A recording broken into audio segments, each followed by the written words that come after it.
in terms of where we are then in the impact of that organization, I think given what we've witnessed in the last presidential debate and where we are in the political discussion right now, despite all that organizing, it seems like the environment, climate change, it simply is not a political issue. Which is very interesting, because the polling, and there was a new poll out today, illustrates that now upwards of 3/4 of Americans are cognizant that global warming is underway.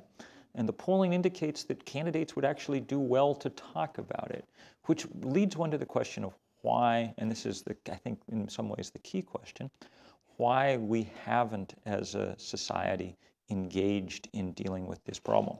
Why there's been in Washington a 20-year bipartisan effort to accomplish nothing entirely successfully. And I think the answer mostly has to do with the incredible power of the fossil fuel industry. This is the richest industry that the Earth has ever seen. I mean, no hyperbole. Exxon made more money last year than any company in the history of money. I'm no theologian. I'm a Methodist Sunday school teacher, which isn't saying that much. But even from that standpoint, I think I'm safe in saying that these companies have more money than God, And one of the things they've effectively used it to do is to make sure that their completely amoral campaign of altering the planet's atmosphere remains undisturbed. They're the only industry that's allowed to dump their waste into the atmosphere for free. Nobody else. I mean, if you walk down the block to Lexington Avenue and go in the first restaurant and ask the guy, what do you do with your garbage at the end of the night? I mean, he'd like to be able to just shovel it out in the middle of Lexington Avenue, because that would be cheaper than paying someone to, but if you did that, Manhattan would have more rats than it already does.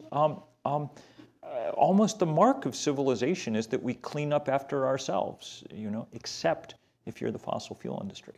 And because they don't have to, they're exceptionally rich, and they will defend that, even though it's now clear to them, really has been for a very long time, the damage that they're doing. One needs always to understand just how radical that is. I mean, this piece I wrote for Rolling Stone this summer that went kind of oddly viral,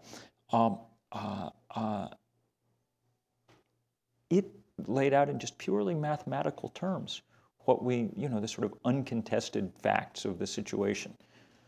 The world's governments have agreed that 2 degrees is as much as we should heat the planet. At most, it's the red line they've chosen, okay? It's much too high since 1 degree has melted the Arctic, but 2 degrees is the one place we agreed on. 2, the scientists tell us basically with pretty much precision how much more carbon we could put in the atmosphere and have any hope of staying below 2 degrees, about 565 gigatons. 3, scariest, the fossil fuel industry has in its reserves ready to burn 2,795 gigatons, or 5 times as much. And they will burn it if they can get away with it. That's what their share price is based on. That's what, I mean, Exxon by itself, one company with, 10 guys or something on its board of directors, has 6 or 7% of the carbon necessary to break the planet. And they're going to burn it, and they spend $100 million a day looking for more.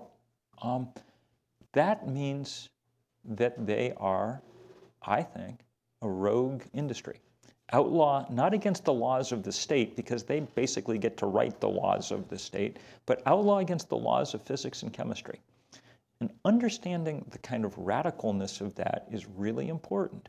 Environmentalists in this case are deep conservatives, trying hard to preserve a planet something like the one that we were born on to. Radicals work at oil companies. If you're willing to make your fortune by altering the chemical composition of the atmosphere, then you're engaged in an act more radical than I think any human act I can think of in the past. And that's what we somehow need to internalize if we're going to build the movement necessary to break their political power before they break the planet.